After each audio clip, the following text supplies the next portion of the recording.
Para os que cresceram antes de 1914, o contraste foi tão impressionante que muitos se recusaram a ver qualquer continuidade com o passado.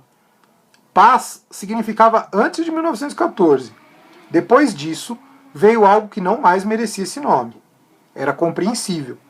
Em 1914, não havia grande guerra fazia um século. Quer dizer, uma guerra que envolvesse todas as grandes potências, ou mesmo a maioria delas, sendo que as grandes participantes do jogo internacional da época eram as 6 grandes potências europeias: Grã-Bretanha, França, Rússia, Áustria-Hungria, Prússia, após 1871 ampliada para a Alemanha e depois de unificada a Itália, os Estados Unidos e o Japão. Então, para a gente perceber como houve uma grande mudança, como a Primeira Guerra ela representa uma grande mudança no cenário europeu e, obviamente, no cenário mundial. A gente chama muito a Primeira Guerra Mundial porque ela envolveu realmente países do mundo todo, Estados Unidos, Japão. Você vai ter combates no Oriente Médio, você vai ter alguns combates na Oceania, alguns combates no norte da África, mas basicamente ela é a Grande Guerra Europeia. Né? Se a gente pensa, o grande solo, o grande cenário de batalha da Primeira Guerra Mundial é a França, são alguns territórios ali, limite da Alemanha, os Balcãs, né, essa região aí que ficaria a Iugoslávia, junto com a Áustria. Então, ou seja, a Europa é o grande palco da Primeira Guerra Mundial. Né? Ela envolve o mundo inteiro, até porque a África, a Ásia é colonizada pela Europa, mas praticamente ela é uma grande guerra europeia. Para a gente poder entender também um pouco como a Primeira Guerra estava sendo já fomentada, ou já estava sendo preparada, tem 2 trechos que eu quero ler, um que fala sobre a Alemanha, o outro que fala sobre a Rússia. O quanto os países antes da guerra já estavam se preparando para ela. Para falar sobre a Alemanha, eu vou usar esse livro aqui, o nome dele é Os Sonâmbulos, Como Eclodiu a Primeira Guerra Mundial, da Companhia das Letras. O autor se chama Christopher Clark. Foi um livro que, se eu não me engano, foi lançado em 2017. Vamos lá.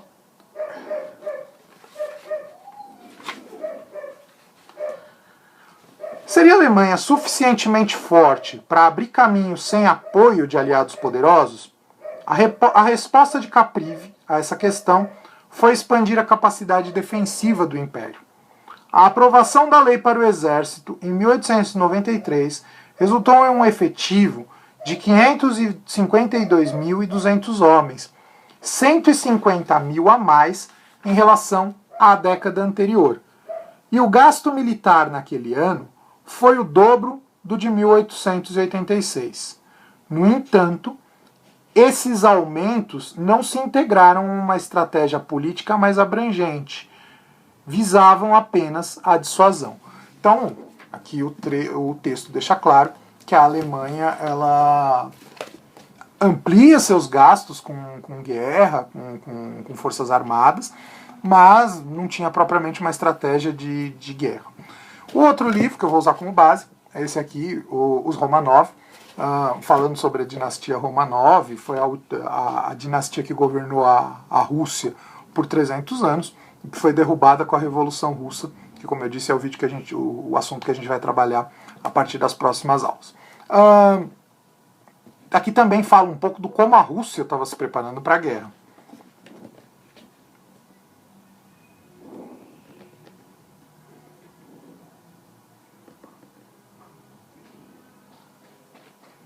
Só um minuto.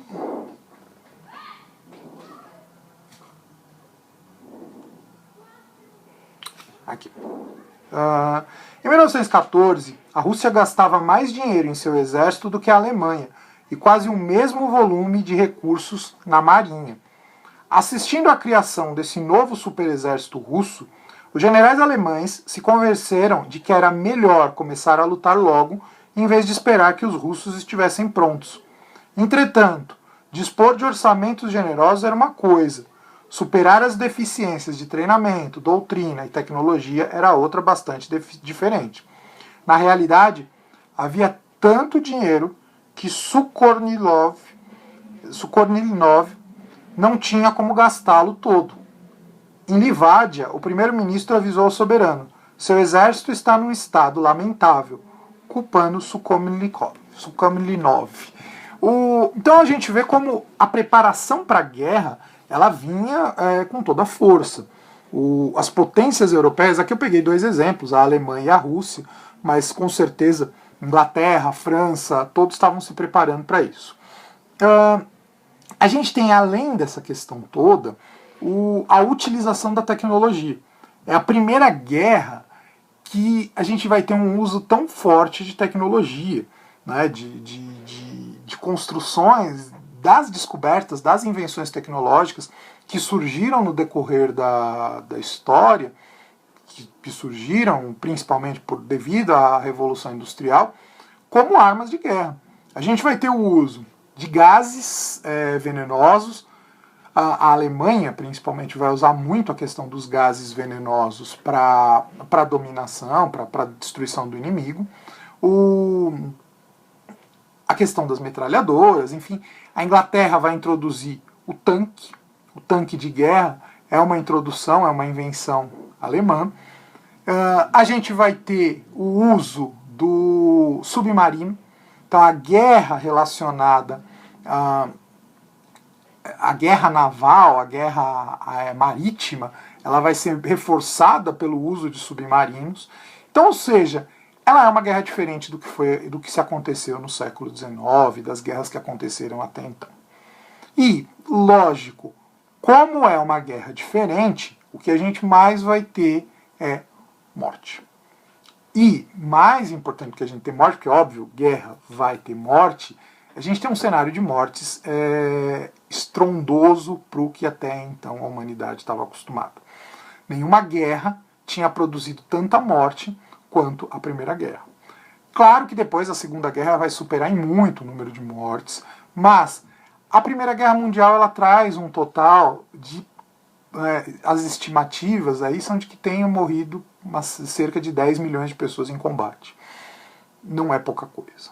Quando a gente para pensar, não é pouca coisa, levando em consideração que foi uma guerra que, assim, quando estourou, surgiu com um certo entusiasmo das nações, talvez acreditando que seria uma guerra rápida, tanto um lado quanto o outro, mas depois a gente vê que é uma guerra que ela vem com tudo e ela traz grandes consequências.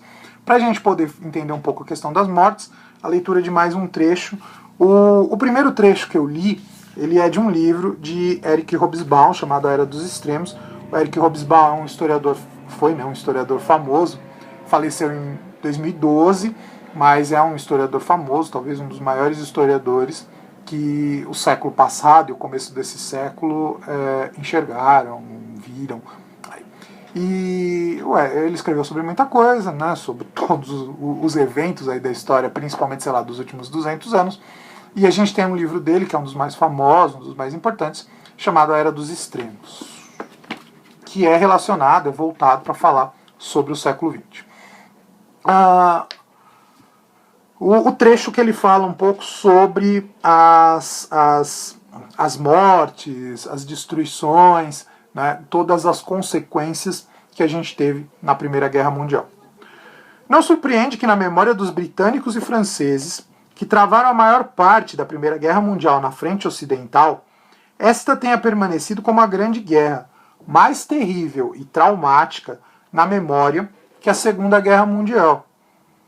Os franceses perderam mais de 20% de seus homens em idade militar, e se incluirmos os prisioneiros de guerra, os feridos e os permanentemente estropiados e desfigurados, os gueules cassés, não falo francês, caras quebradas, que se tornaram parte tão vívida da imagem posterior da guerra, não muito mais de 1/3 dos soldados franceses saiu da guerra incólume.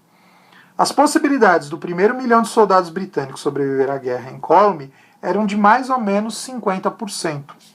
Os britânicos perderam uma geração, 500 mil de homens com menos de 30 anos, notadamente entre suas classes altas, cujos rapazes, destinados como gentlemen a ser os oficiais que davam exemplo, marchavam para a batalha à frente de seus homens e, em consequência, eram ceifados primeiros.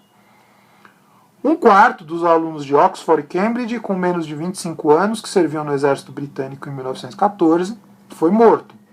Os alemães, embora contassem ainda mais mortos que os franceses, perderam apenas uma pequena proporção de seus contingentes em idade militar, muito mais numerosos que os franceses, 13% deles. Mesmo as baixas aparentemente modestas dos Estados Unidos, 116 mil contra 1,6 milhão de franceses, quase 800 mil britânicos e 1,8 milhão de alemães, na verdade demonstraram a natureza assassina da frente ocidental, a única onde estes lutaram. Pois embora os Estados Unidos perdessem entre 2,5 a 3 vezes mais homens na Segunda Guerra Mundial que na Primeira, em 1917 e 1918, as forças americanas estiveram em ação por pouco mais de 1 ano e meio. Então, só para deixar claro, eu vou falar um pouco dos eventos no terceiro vídeo, mas os Estados Unidos só entra na guerra, né, só envia tropas para o final. Por isso que o Hobsbawm fala que, apesar deles terem um pequeno número de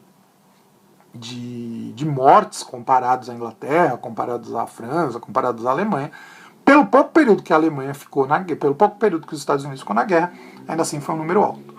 E para terminar, já que lançando um pouco a coisa para mais para frente, e também já fazendo uma ligação, um link aí com o final do próximo vídeo, falar um pouco o que a brutalidade que a Primeira Guerra acabou gerando trouxe como consequência também. E aí eu quero fazer a leitura da última citação.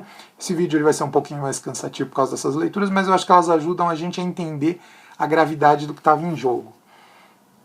Os homens da guerra na frente ocidental teriam consequências ainda mais tristes. Sem dúvida, a própria experiência ajudou a brutalizar tanto a guerra como a política. Se uma podia ser feita sem contar os custos humanos ou quaisquer outros, por que não a outra? Quase todos os que serviram na Primeira Guerra Mundial, em sua esmagadora maioria soldados rasos, saíram delas inimigos convictos da guerra. Contudo, os ex-soldados que haviam passado por aquele tipo de guerra sem se voltarem contra ela, às vezes extraíam da experiência partilhada de viver com a morte e a coragem um sentimento de incomunicável e bárbara superioridade, inclusive em relação a mulheres e a não combatentes, que viria a formar as primeiras fileiras da ultradireita do pós-guerra. Adolf Hitler era apenas um desses homens para o qual o fato de ter sido Frontsoldat era a experiência formativa da vida. Então, para terminar esse vídeo, o que eu quero deixar claro é que assim, toda a brutalidade da Primeira Guerra, embora ela tenha gerado uma grande quantidade de pessoas que se tornaram anti-guerra, pacifistas, gerou um grupo de homens, e aí principalmente na Alemanha, que começaram a ver a questão da violência como a única solução, e uma violência bastante deturpada, porque não é uma violência que daria para ser justificável de nenhuma forma. O texto aqui que o Hobsbawm traz para a gente coloca a figura do Hitler, que vai ser o grande pivô para o estouro da Segunda Guerra Mundial. A Alemanha vai sair bastante humilhada da Primeira Guerra, porque é o país que sai derrotado. E essa derrota da Alemanha, ela vai ser o estopim para a Segunda Guerra Mundial. Eu vou falar um pouco do desenvolvimento da guerra, toda a questão dos derrotados, dos vencedores, enfim, e também trazer algumas curiosidades aí da Primeira Guerra no terceiro vídeo, para a gente poder encerrar esse assunto. Então, vamos lá, passando agora para o terceiro vídeo.